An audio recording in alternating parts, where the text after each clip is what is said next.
Good morning, everybody. Tuesday morning, October the 28th. It's Jim White, it's Alex Crook, and it's Steve Bruce, and we are live on talkSPORT, live on your TV as well. Fire TV, Apple, Chromecast, Android, Google TV, even Prime Video, wherever you want to watch us, you can. And this morning is no exception. We're with you all the way through until 1 o'clock.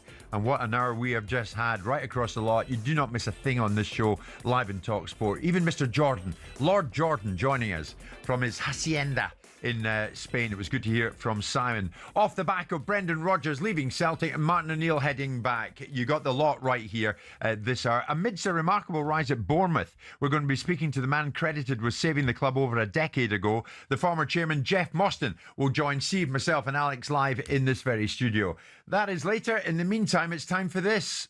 The Real Deal on talkSPORT with Selco Builders Warehouse. For the latest special offers, pick up this month's Real Deals in branch or view online at selcobw.com.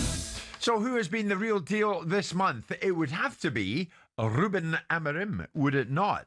Steve's former club, Manchester United. Steve Bruce, a club legend. Keen to get Steve's take on this. I mean, a rebound month, Steve, for Amorim. Of that, there is no doubt. United beat Brighton 4-2, make it 3 consecutive league wins in the same season for the first time since February 2024. It's now 4 home wins in a row. Is he about, Steve, to prove a lot of people wrong?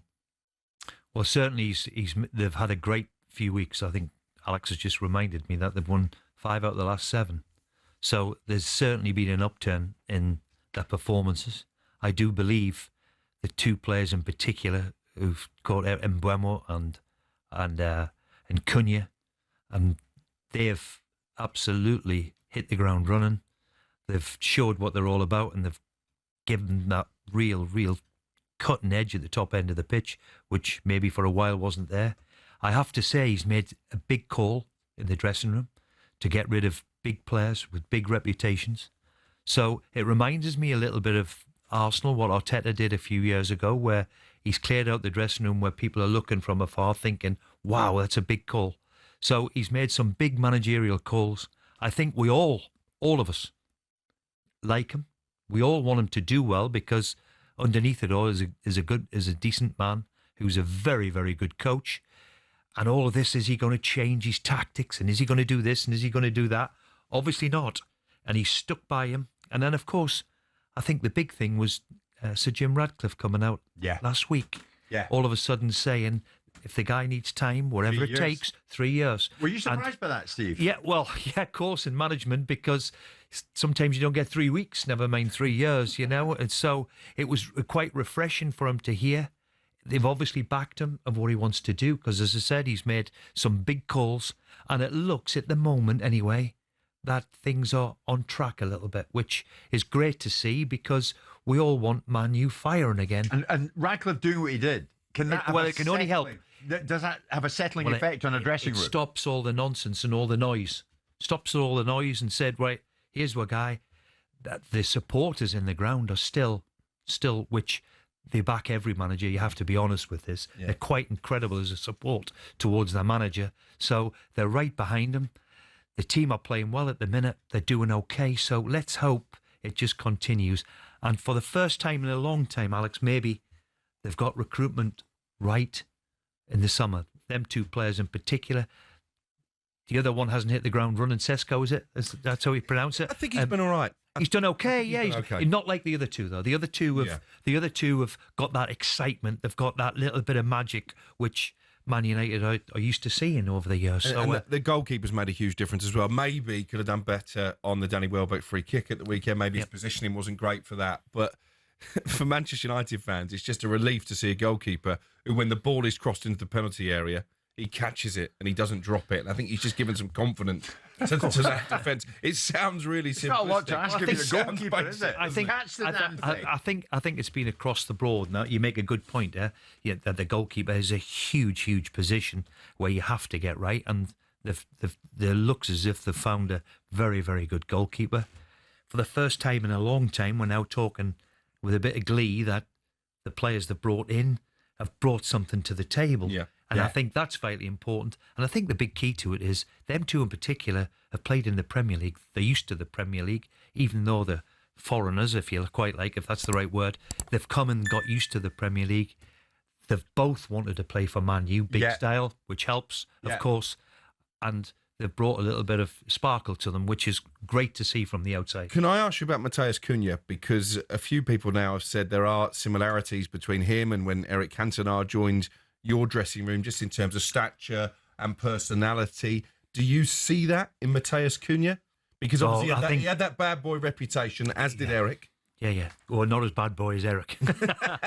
But I've never seen, and I haven't seen anybody since, walk into a dressing room, have the ability to turn your collar up for a start and perform the way Eric did. So it's a big call you've just made. To be in that category is fantastic for people to make the comparison. Eric was quite simply unique in what he did, had all the traits of the bad boy, but he had the backing of everybody around him, the players and the manager, who managed him fantastically well. But his ability was absolutely there for everybody to see. And if he hadn't jumped into the crowd that night at Crystal Palace, I'm sure we would have won 3 doubles on the trot. Yeah. We would have won 94, 95 and 90. We won 94, lost 95 because he wasn't there, and then won it when he came back in 96. So, Steve, now though, for United now, have the targets and expectations moved somewhat for Manchester United? Should top 4 be something to look at? Well, over the last probably decade, you would say yes. I mean, no midweek fixtures in Europe. Well, that can only help them at this particular moment, because the more work on the training ground that obviously the manager does, then obviously it helps, and it helps in recovery. It's difficult to play in Europe when you play Saturday, Tuesday, Wednesday, Thursday even, and playing again on the Saturday. So, but Man U has got to be making strides to be the champions again. It's been a decade now, isn't it? Is it a decade now? Yeah. So that's got to be the remit, a bit like back when I went there years and years ago. They've got to start winning leagues again, and that is going to be the biggest hurdle that they're all going to try and achieve. At this particular moment, they're going along nicely. Let's hope it continues for up until Christmas, and let's see where they are at Christmas. So from Steve Bruce, from one captain to another, it takes us to Bruno Fernandes. And albeit it was a couple of years ago, but this was a certain Graham Souness with Simon and myself on Fernandes as skipper. He is obviously not a leader. It's as plain as the nose on the end of your face. He is not a leader. Fernandes, you'll see, be a star when they're on top and they're on the front foot. And he's creative, and he is a real talent. And he is a real talent, but he showed a side to him that day at Anfield, which is very unattractive. But the man you have right now is willing to overlook that, because he knows going forward that he will win him games, he will score him goals. But in his head, the manager's head, he will know the first time I come up against a really difficult situation again, is he going to go missing? And I think the manager knows the answer to that. Now, 300 games in, Steve. I have got the hugest respect for Mr. Souness, and by the way, but you don't get them like him anymore. No. In this leadership. They're not like him. But what you have to say, you're right, 300 games, he has been the standout performer of Man U over them. How long's that been? 5-6 years has it been? He's certainly been the one with a bit of quality. You know, we're talking about loyalty. I believe he turned down an astronomical sum of money to turn down Saudi Arabia. $1 million a week. Yeah, which takes some turning down, and because he still was part of the project of going forward. Listen, he's not the leadership in terms of the way Graham Souness was a leader, but certainly over the last 5-6 years, he's been United's best player by a million miles. Is he accepted as a leader now, Alex? I think there's different ways to lead. And I think Steve's bang on, you know, the type of captains, even Steve himself, but Roy Keane particularly, they don't make them like that anymore. John Terry. How many genuine leaders are there in the Premier League, not just at Manchester United? But you look at his numbers, his goals and his assists at a time when United are at their lowest ebb, certainly in my lifetime. He keeps on delivering. How many players in the Premier League could have played that first-time pass back into the box in the final seconds at Anfield to win the game effectively? Harry Maguire couldn't miss that header. There were 3 queuing up at the far post. And I was there, Ruud van Nistelrooy's first game as caretaker manager. They put 5 past Leicester in the League Cup. I had my 2 lads with me. I said, come on, let's go and watch the players leave. You might get a photograph. You might get a couple of autographs. A lot of the players that night, head down, earphones in, ignored the fans. Bruno Fernandes spent an hour, at least an hour, posing for photos, signing autographs. That's what being the Manchester United captain is all about.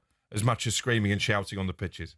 He's not wrong, is he? Yeah, not wrong at all in his personality. But, you know, in the team I played in, you talk about captains. You know, if I wasn't captain, then Pally could stand in. Certainly Schmeichel would have a go. then you've got Robson and Keane and Ince, and all of them were sort of. But that's a bygone era, isn't it? You know, it's a bygone era. There's a few throwbacks, of course there is, in what they are. But I have to say, his numbers stack up of what he's done and how he's achieved it. For me, he's been, as I said, the outstanding player for the last 4 or 5 years. And Steve, Bruno himself says, everyone knows my aim is to win the Premier League and the Champions League with the club. That's my aim. It's also my aim for the club, and that is the truth. Can you see that happening anytime soon? Well, we'd like to think so. Certainly, they've made big strides over the last couple of months in particular. As I said, I think every Man United fan has been waiting a long, long time, and there's been, in particular last season, some dark moments in there, aren't there? When Man United are finishing 15th in the league, it's not going to be acceptable. They're still miles off it, though, are they not? Yeah, they've still got a long way to go, but they've made big, huge strides in the last few months. They've made some big, big calls. The people who've left, the Rashfords of this world and the Garnachos of this world, some big players have left the building, and he's made some big calls. So let's hope it's the turnaround of a huge big tanker. It's amazing, isn't it? Because Manchester United always fill airtime. That the saying from the fans is hated, adored, never ignored. We're focusing on Manchester United at a time when they're above Liverpool in the table. The champions have lost 4 games in a row. Manchester City level on points, yet all the talk is still about Manchester United. And I guess when you play for Manchester United or you manage Manchester United, that's the pressure you have to endure on a daily basis. I don't think anybody quite grasps or understands until you get in there. And it was a long, long time ago for me, but I remember my first morning walking down the steps of the training ground and walking in, and Robson and Whiteside and McGrath and all these people. But it is the outside. Back in the day when newspapers were newspapers, there would be 6 pages on Man U. It engrosses you, exactly. and it takes over your life. It's huge. It's a monster of a football. And they still do. So maybe Ruben Amorim and Bruno Fernandes are this week's Real Deal with Selco Builders Warehouse. For the latest special offers, pick up this month's Real Deals in branch or view online at selcobw.com.